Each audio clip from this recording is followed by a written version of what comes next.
오늘 본문을 통해서 우리는 1세기의 그리스도인들, 특히 이 히브리서의 독자들이 어떤 상황을 살고 있었는지를 자세히 이해할 수 있는데요.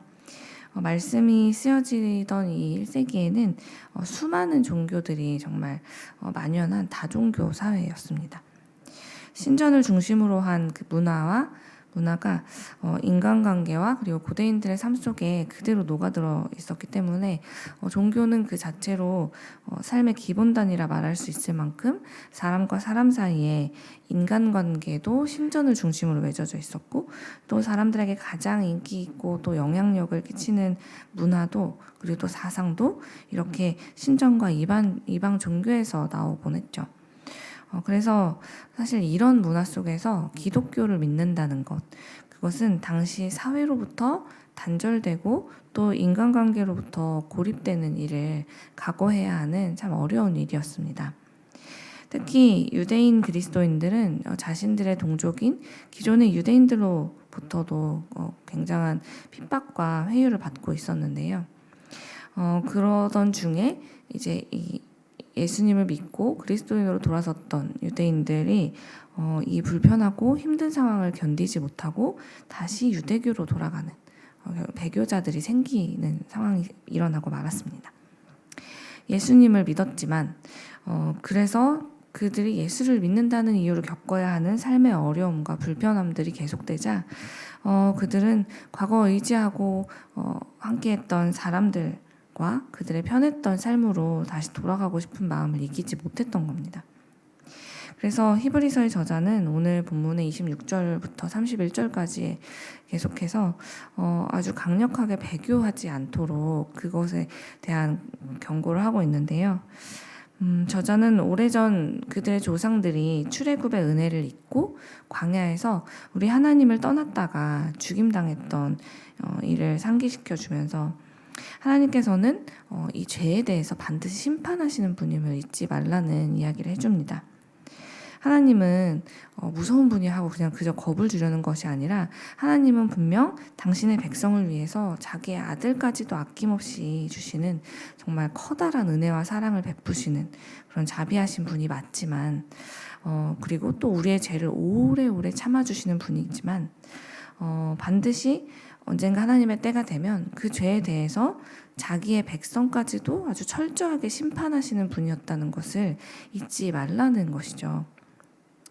그러니 지금 이 땅에서 예수 그리스도를 믿는다는 이유로 우리의 인간관계가 전보다 좁아지고 또 우리가 전에는 마음껏 했던 일들을 하지 못하게 되고 그렇게 우리의 뜻이 제한당하는 일들이 많아진다고 해서 이 삶이 너무 불편하다. 그래서 예수님을 떠나면 어떨까? 라고 그런 결단을 하게 된다면 그 지금의 당장의 어려움을 견디지 못해 더 큰, 더 중요한 것을 잃어버리게 되는 정말로 어리석은 선택을 하게 된다라는 것을 지금 이야기하고 있는 것이죠. 왜냐하면 내가 지금 그렇게 놓치기 싫어하는 그 사람들, 무슨 일이 있어도 이 사람 곁에 꼭 붙어 있고 싶어 라고 말하고 있는 그 사람이 아무리 대단한 사람일지라도 그 사람보다도 더 비교할 수 없을 만큼 크고 위대하고 또 두려운 힘을 가지신 분이 바로 우리 하나님이시기 때문입니다.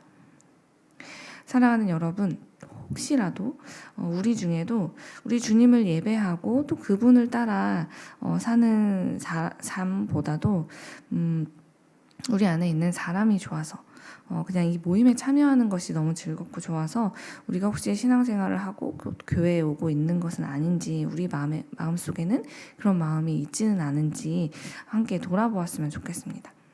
내가 하고 있는 이 봉사와 섬기는 사역팀에서 하고 있는 이 모든 일들이 물론 보람있고 즐거워야 하지만 그 일 때문에 그 일에만 열심을 내느라 우리가 정말 하나님께 예배하고 섬겨야 하는 그 시간에도 온통 이 사역과 이 사람들 생각에 내 마음이 가득 차 있지는 않은지 한번 돌아보자는 것입니다.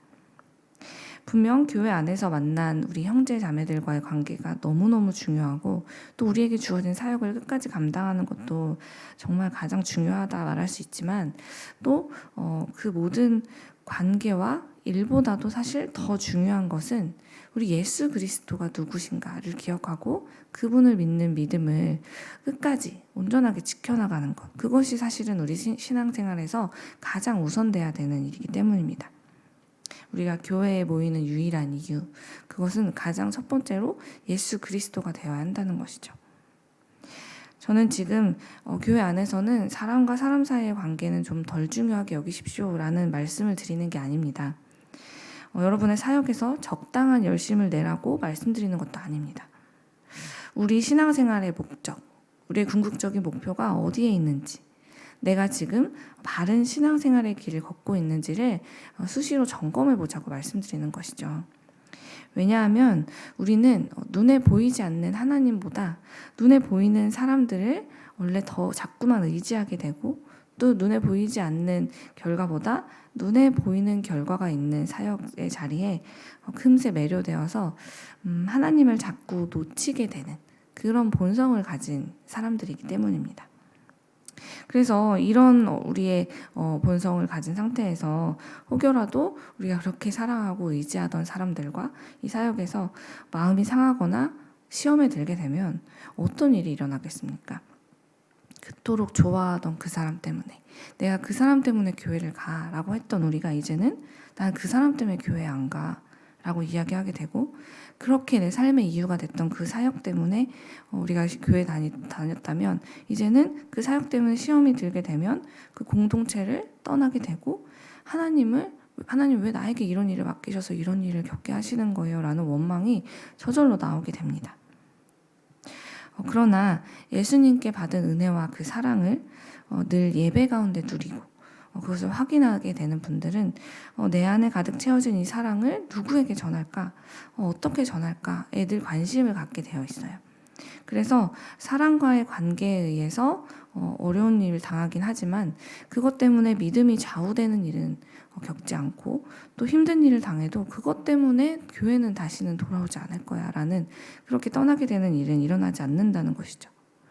오늘 우리가 보았던 이 본문 속에 등장하는 교인들이 그랬습니다.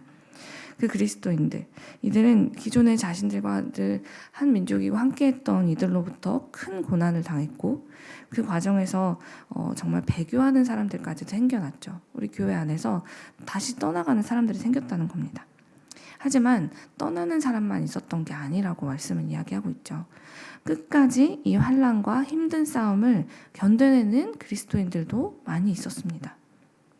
그들은 예수님을 믿는다는 이유로 비방과 환난을 당했고, 사람들 앞에서 공개적인 구경거리가 되는 그런 정말 비참한 순간을 겪기도 했지만, 그런 상황 속에서도 오늘 34절의 말씀처럼 담대하게 그들은 감옥에 갇혀 있는 사람들과 함께 아파하고, 또 재물을 자신들의 모든 소유를 빼앗기는 일이 생겨도 끝까지 담대히 믿음을 지켜냈다라고 오늘 말씀은 이야기하고 있습니다. 분명 같은 교회 안에 있었고 같은 신앙을 가진 것처럼 보였지만, 어떤 사람들은 예수 그리스도를 떠나 자신들에게 익숙했던 사람들과 내가 잃어버린 것을 다시 찾기 위해 떠났지만, 어떤 사람들은 이렇게 끝까지 자신들도 힘든 상황에서 자기보다 더 어려워 보이는 사람들과 함께 해주고 이 기쁜 마음, 이 신앙을 빼앗기지 않을 수 있었을까요? 어떻게 이렇게 다른 길을 걸어갈 수 있었을까요? 그것은 이들이 겪은 그 고난보다, 또 이들이 빼앗긴 것, 잃은 것보다 훨씬 더 좋은 것을 준비하고 계신 하나님을 믿었기 때문입니다. 하나님께서 인간의 죄에 대해서 반드시 심판하실 것처럼 고난과 외로움과 비방 속에서 끝까지 믿음을 지켜낸 당신의 자녀들에게 반드시 이 지나온 아픔과 고난이 기억나지도 않을 만큼 더 크고 풍성한 은혜와 상을 준비하고 기다리고 계신다는 것에 대한 굳은 믿음이 이들 안에 자리 잡고 있었기 때문에, 이들은 정말 용기를 잃어버릴 것 같은 그 순간에도 인내하면서 끝까지 믿음을 지켜낼 수 있었다는 것이죠. 사랑하는 여러분, 우리는 믿음을 가지고 이 땅을 살면서 이 믿음을 지켜내기 위해 참 많은 크고 작은 어려움을 겪고 있습니다. 내가 사랑하는 가족들 속에서 있지만, 어느샌가 철저히 혼자가 된 것 같은 외로움을 겪기도 하고요. 또 많은 사람들에게 저 사람 좀 이상한 사람이야. 너무 교회에 이렇게 막 매진하고 있잖아. 라고 여겨지면서 우리가 전에 생각도 못했던 예수님을 믿는다고 해서 이런 일을 겪게 될 거라고는 예상도 못했던 그런 수치를 당하기도 하죠. 또 예수님을 믿는다는 이유로 부당한 대우를 받기도 하고 남들은 겪지 않는 불이익을 감당해야 할 때도 있습니다. 그래서 그런 현실적인 어려움을 당하게 되면 우리의 믿음이 잠시 흔들리기도 하죠. 그러나 그런 때일수록 그런 나를 너무 자책하면서 나는 역시 안 돼라고 포기하지 마시고, 그런 때일수록 이때가 내가 바로 인내해야 되는 때구나. 주님께서 오늘 말씀에서 말씀하신 인내하라고 부탁하신 그때가 바로 지금이구나 라는 것을 기억하면서 끝까지 이 믿음의 길을 걸어가는 일을 포기하지 마십시오. 비록 이 예수 그리스도 안에 있는 소망을 알지 못하는 사람들은 우리를 보면서 손가락질하고 또 우리의 육신을 불편하게 하는 일들과 우리의 마음을 아프게 하는 일들을 계속해서 해내겠지만, 이 땅에서 또 내가 가진 소유를 빼앗기는 그런 일들을 당하기도 하겠지만, 저들이 할 수 있는 것은 거기까지입니다. 우리를 비방하고 우리의 몸을 힘들게 하고 때로는 우리의 소유를 빼앗는 것, 우리가 가진 이만큼 그냥 그렇게 크지도 않은 그 우리의 소유를 빼앗는 것밖에는 할 수 없어요. 하지만 하나님께서 하실 일은 그것과는 비교할 수 없을 만큼 큽니다. 하나님은 우리가 아무리 노력해서 모으고 갖게 된 그 소유를 정말 넘어서는 놀라운 하나님의 소유를 끝까지 믿음을 지킨 이들에게 다 주시겠다고 약속을 하셨어요. 그리고 때로 믿음을 지키기 위해서 잃어버린 모든 것들, 심지어 그것이 생명일지라도 주님께서는 그 믿음을 지키기 위해 생명도 아끼지 않은 이들에게는 다시는 죽지 않는 영원한 생명을 내가 너에게 줄 거야 라고 말씀하셨고, 또 자신의 것을 잃어버린 이들에게는 내가 너를 위해서 나의 나라를 줄 거야 라고 약속하고 계십니다. 그러니 사랑하는 여러분, 우리에게는 이렇게 죽음도 문제가 되지 않는 부활과 영원한 생명이 보장되어 있고, 또 하나님의 나라가 우리 앞에 기다리고 있음을 기억하면서 이 소망을 늘 잃지 않고, 우리는 결코 비참한 삶을 사는 사람들이 아니라 정말 이 세상 사람들은 경험할 수 없는 커다란 기쁨을 곧 우리 주님이 오시는 그때에 받아 누리고, 그리고 또 이미 이곳에서부터도 그 은혜를, 남들은 알지 못하는 그 구원의 은혜를 누릴 수 있는 그런 선택받은 하나님의 자녀임을 기억하면서 믿음을 지켜내시길 간절히 소망합니다. 우리는 비록 다른 사람들이 보기에, 예수를 믿지 않는 사람들이 보기에 비록 가난한 자 같으나 예수님을 믿는 이 믿음을 가진 우리는 사실 그 누구보다도 부유한 자이고요. 또 슬퍼하는 자 같으나 넘치는 기쁨을 소유한 자요. 그리고 불쌍한 자 같으나 그 누구보다도 행복한 자들임을 믿으시기 바랍니다. 그러므로 오늘도 우리에게 주어진 이 한날을 살아가는 동안 우리에게 약속된 우리 하나님의 그 크고 놀라우신 상급과 은혜를 바라보면서 고난도 비방도 인내로 이겨내며 구원에 이르는 그